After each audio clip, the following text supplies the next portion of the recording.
Capítulo 27. A verdadeira riqueza. Entre os judeus, a questão "Quem é o meu próximo?" suscitava disputas intermináveis. Não tinham dúvidas quanto aos gentios e samaritanos. Estes eram estrangeiros e inimigos. Mas onde deveria ser feita a distinção entre seu próprio povo e entre as diferentes classes da sociedade? A quem deveria um sacerdote, o rabino, o ancião considerar seu próximo? Consumiam a vida num ciclo de cerimônias para se purificarem. O contato com a multidão ignorante e descuidada ensinavam a causar uma mancha que requeria fatigantes esforços para remover. Deveriam eles considerar os impuros seu próximo? A esta pergunta, Cristo respondeu na parábola do bom samaritano. Mostrou que nosso próximo não significa unicamente alguém da igreja ou à fé a que pertencemos. Não faz referência à raça, cor ou distinção de classe. Nosso próximo é toda pessoa que carece de nosso auxílio. Nosso próximo é toda alma ferida e magoada pelo adversário. Nosso próximo é todo aquele que é propriedade de Deus. A parábola do bom samaritano foi inspirada pela pergunta de um doutor da lei a Cristo. Enquanto o Salvador estava ensinando, eis que se levantou um certo doutor da lei, tentando-o e dizendo: "Mestre, que farei para herdar a vida eterna?" Os fariseus tinham sugerido esta pergunta ao doutor da lei na esperança de enredar a Cristo em suas palavras e espreitavam ansiosamente a resposta. Mas o Salvador não entrou em controvérsia. Exigiu do próprio interlocutor a resposta. "Que está escrito na lei?" perguntou. "Como lês?" Os judeus ainda acusavam Jesus de menosprezar a lei dada no Sinai, mas ele fez a salvação depender da guarda dos mandamentos de Deus. O doutor da lei disse: "Amarás ao Senhor teu Deus de todo o teu coração, e de toda a tua alma, e de todas as tuas forças, e de todo o teu entendimento, e ao próximo como a ti mesmo." "Respondeste bem", disse Cristo. "Faze isso e viverás." O doutor da lei não estava satisfeito com a atitude e obras dos fariseus. Estivera estudando as Escrituras com desejo de aprender sua significação verdadeira. Tinha interesse real na questão e perguntou com sinceridade: "Que farei?" Em sua resposta concernente aos reclamos da lei, passou por alto toda a multidão de preceitos cerimoniais e rituais. A estes não deu importância, mas apresentou os dois grandes princípios de que dependem toda a lei e os profetas. O assentimento do Salvador a esta resposta colocou-o em posição vantajosa com os rabinos. Não podiam condená-lo por sancionar aquilo que fora proferido por um expositor da lei. "Faze isso e viverás", disse Cristo. Em seus ensinos, sempre apresentava a lei como uma unidade divina, mostrando que é impossível guardar um preceito e violar outro, porque o mesmo princípio os anima a todos. O distinto homem será determinado pela obediência a toda a lei. Cristo sabia que ninguém poderia obedecer à lei por sua própria força. Desejava induzir o doutor da lei a uma investigação mais esclarecida e minuciosa para que achasse a verdade. Somente aceitando a virtude e a graça de Cristo podemos observar a lei. A fé na propiciação pelo pecado habilita o homem caído a amar a Deus de todo o coração e ao próximo como a si mesmo. O doutor sabia que não guardara nem os primeiros 4, nem os últimos 6 mandamentos. Foi convencido pelas penetrantes palavras de Cristo, mas em vez de confessar o seu pecado, procurou justificar-se. Em vez de reconhecer a verdade, tentou mostrar quão difícil é cumprir os mandamentos. Deste modo, esperava rebater a convicção e justificar-se aos olhos do povo. As palavras do Senhor lhe mostraram que a pergunta era desnecessária, pois ele mesmo estava apto para a ela responder.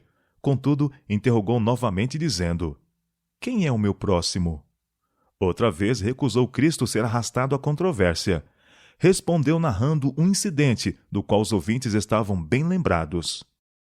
"Descia um homem", disse, "de Jerusalém para Jericó, e caiu nas mãos dos salteadores, os quais o despojaram, e espancando-o, se retiraram, deixando-o meio morto." Na jornada de Jerusalém a Jericó, o viajante precisava atravessar parte do deserto da Judéia.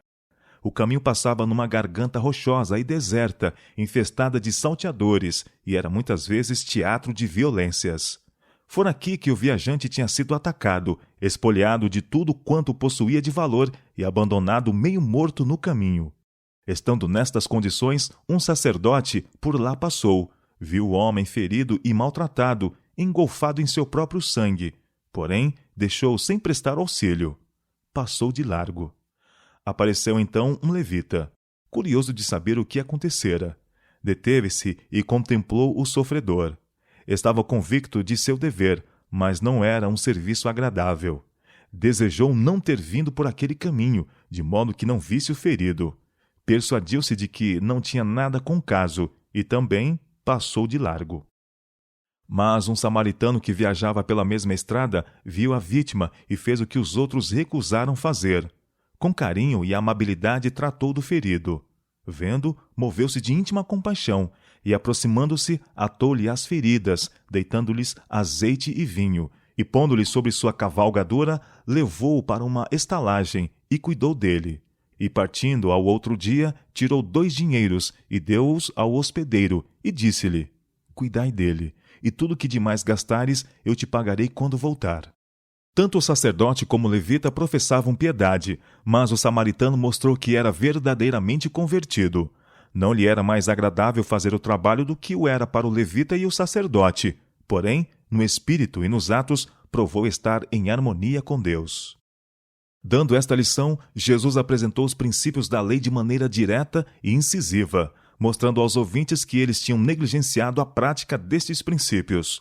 Suas palavras eram tão definidas e acertadas que os ouvintes não podiam achar oportunidade de contestá-las. O doutor da lei não encontrou na lição nada que pudesse criticar. Seu preconceito a respeito de Cristo foi removido, mas não tinha vencido suficientemente a aversão nacional para recomendar por nome o samaritano. Ao perguntar Cristo: Qual, pois, destes 3 te parece que foi o próximo daquele que caiu nas mãos dos salteadores? Disse: O que usou de misericórdia para com ele. Disse, pois, Jesus: Vai e faze da mesma maneira. Mostra o mesmo terno amor para com os necessitados. Assim demonstrarás que guardas toda a lei. A grande diferença entre judeus e samaritanos era uma diferença de crença religiosa, uma questão quanto ao que constitui o verdadeiro culto. Os fariseus não diziam nada de bom dos samaritanos, mas lançavam sobre eles as mais amargas maldições. Tão forte era a antipatia entre judeus e samaritanos que para a mulher de Samaria foi estranho que Cristo lhe pedisse de beber. Como? Disse ela, sendo tu judeu me pedes de beber a mim, que sou mulher samaritana? Porque, acrescenta o evangelista, os judeus não se comunicavam com os samaritanos. João capítulo 4, verso 9.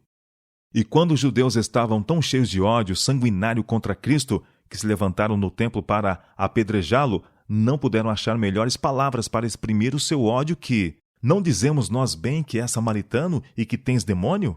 João capítulo 8, verso 48.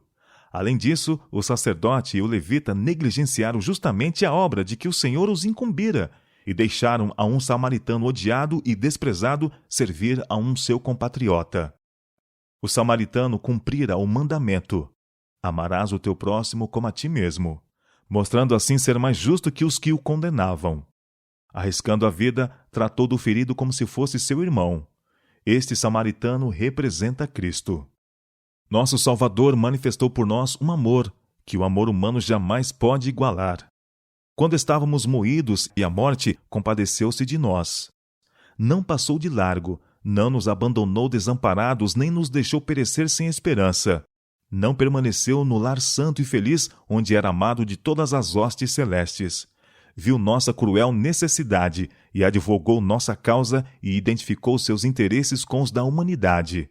Morreu para salvar os inimigos. Rogou por seus assassinos. Apontando o seu próprio exemplo, diz aos seguidores: Isto vos mando, que vos ameis uns aos outros, como eu vos amei a vós, que também vós uns aos outros vos ameis. João capítulo 15, verso 17 e João capítulo 13, verso 34. O sacerdote e o levita haviam estado em adoração no templo cujo serviço Deus mesmo ordenara. Participar desse culto era grande e exaltado privilégio, e o sacerdote e o levita sentiram que, sendo tão honrados, estava abaixo de sua dignidade servir a um sofredor desconhecido à beira da estrada. Assim, negligenciaram a oportunidade especial que Deus lhes deparara como agentes seus para abençoar um semelhante. Muitos hoje em dia cometem erro semelhante. Dividem seus deveres em duas classes distintas. Uma classe consiste em grandes coisas reguladas pela lei de Deus, a outra nas assim chamadas coisas pequenas, em que o mandamento "amarás o teu próximo como a ti mesmo" é passado por alto. Esta esfera de trabalho é deixada ao léu e sujeita à inclinação e ao impulso. Deste modo, o caráter é manchado e a religião de Cristo mal representada. Homens há que pensam ser humilhante para sua dignidade o servirem à humanidade sofredora. Muitos olham com indiferença e desdém aos que arruinam o templo da alma. Outros desprezam os pobres por diferentes motivos. Estão trabalhando, como creem, na causa de Cristo e procuram empreender algo de valor.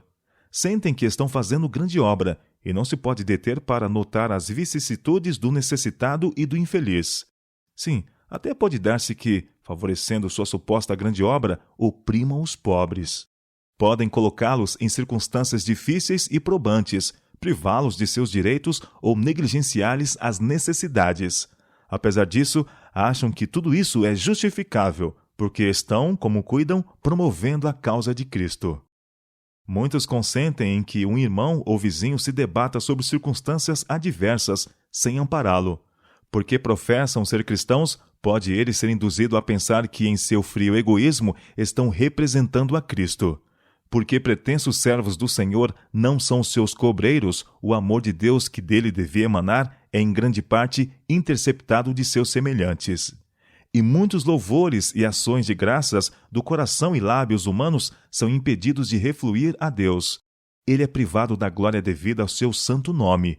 É expoliado das almas pelas quais Cristo morreu, almas que anela introduzir em seu reino para habitar em sua presença pelos séculos infinitos. A verdade divina exerce pouca influência sobre o mundo, embora devesse exercer muita influência por nossa atitude. Abunda a simples profissão de religião, mas tem pouco peso.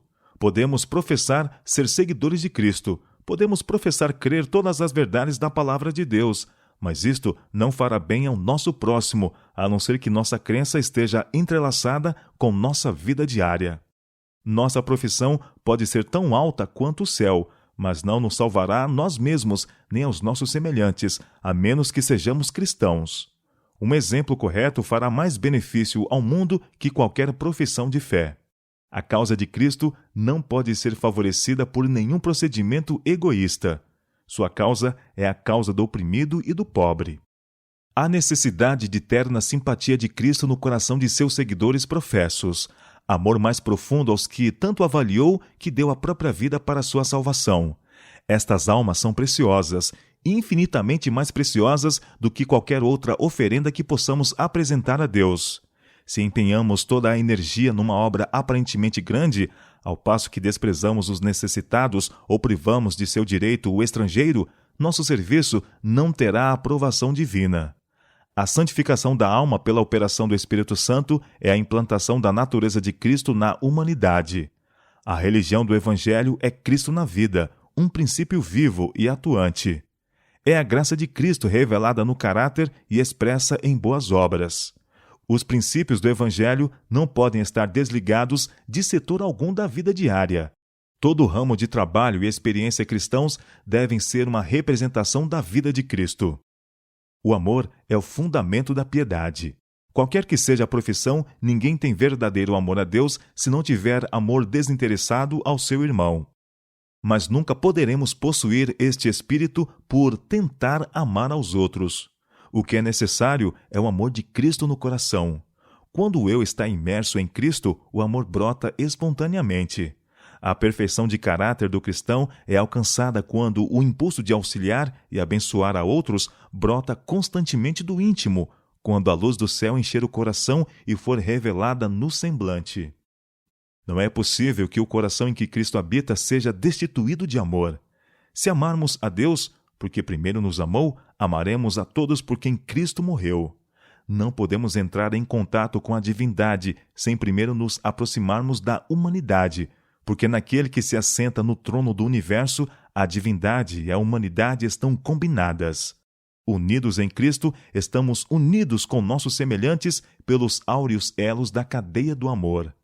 Então a piedade e compaixão de Cristo serão manifestas em nossa vida. Não esperaremos que o necessitado e o infortunado nos sejam trazidos a nós. Não nos será necessário ceder a rogos para sentir as aflições dos outros.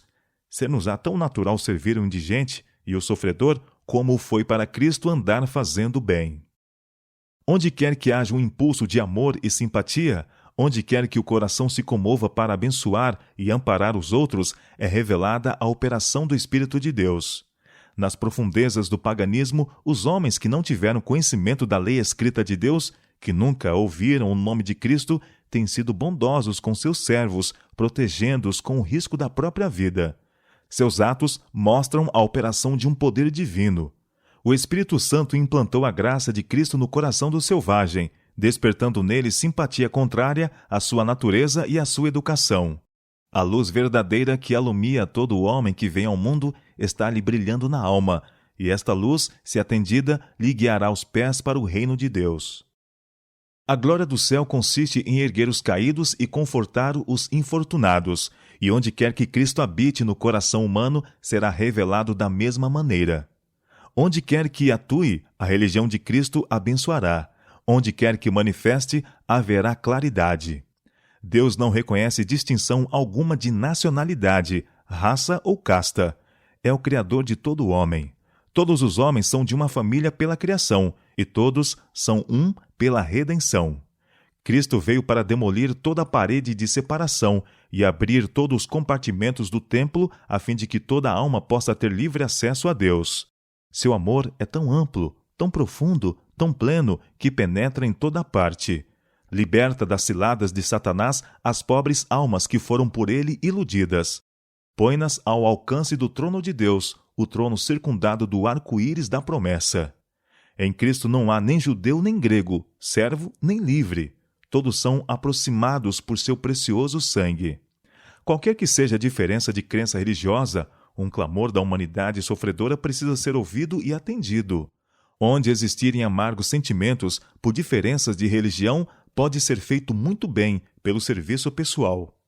O serviço amável quebrará os preconceitos e conquistará almas para Deus. Devemos atender às aflições, às dificuldades e às necessidades dos outros. Devemos partilhar das alegrias e cuidados, tanto de nobres como de humildes, de ricos como de pobres. De graça recebestes, disse Cristo, de graça dai. Mateus capítulo 10, verso 8. Ao redor de nós há almas pobres e tentadas, que necessitam de palavras de simpatia e atos ajudadores. Há viúvas que carecem de simpatia e assistência. Há órfãos aos quais Cristo ordenou aos seus seguidores que recebessem como legado de Deus. Muitas vezes são abandonados. Podem ser maltrapilhos, grosseiros e segundo toda aparência nada atraente. Contudo, são propriedades de Deus. Foram comprados por preço e aos seus olhos são tão preciosos quanto nós. São membros da grande família de Deus e os cristãos, como mordomos seus, são por eles responsáveis. Suas almas, disse, requererei de tua mão. O pecado é o maior de todos os males e é nosso dever compadecer-nos dos pecadores e auxiliá-los. Nem todos podem ser alcançados do mesmo modo, porém. Muitos há que ocultam sua penúria de alma. Estes seriam grandemente auxiliados por uma palavra terna ou por uma boa lembrança. Outros estão na maior indigência, contudo não sabem. Não reconhecem a terrível privação da alma. As multidões estão submersas no pecado, que perderam todo o senso das realidades eternas, perderam a semelhança de Deus, e mal sabem se têm alma para ser salva ou não. Não têm nem fé em Deus, nem confiança no homem. Alguns destes só podem ser alcançados por atos de benevolência desinteressada. Precisam ser primeiramente atendidas às suas necessidades materiais. Precisam ser alimentados, limpos e vestidos decentemente. Ao verem a prova de nosso amor desinteressado, se-lhes-á mais fácil crerem no amor de Cristo. Muitos há que erram e sentem a sua vergonha e loucura. Consideram seus enganos e erros até serem arrastados quase ao desespero. Não devemos desprezar estas almas. Quando alguém tem que nadar contra a correnteza, toda a força da mesma o impele para trás. Estenda-se-lhes uma mão auxiliadora, como fez a Pedro quando se afogava a mão do irmão mais velho. Fale-lhe palavras de esperança, palavras que fortaleçam a confiança e despertem amor. Seu irmão doente espiritualmente necessita de você como você mesmo careceu do amor de um irmão. Necessita da experiência de alguém que fora tão fraco quanto ele, de alguém que possa com ele simpatizar e o auxilie. O conhecimento de nossa própria debilidade deve auxiliar-nos a ajudar a outros que estejam em amarga necessidade. Nunca devemos passar por uma alma sofredora sem tentar comunicar-lhe o conforto com que somos consolados por Deus. A comunhão com Cristo, o contato pessoal com o Salvador vivo, é que habilita a mente, o coração e a alma a triunfar sobre a natureza inferior. Fale ao peregrino de uma mão todo-poderosa que o levantará e de uma infinita humanidade em Cristo que dele se compadece.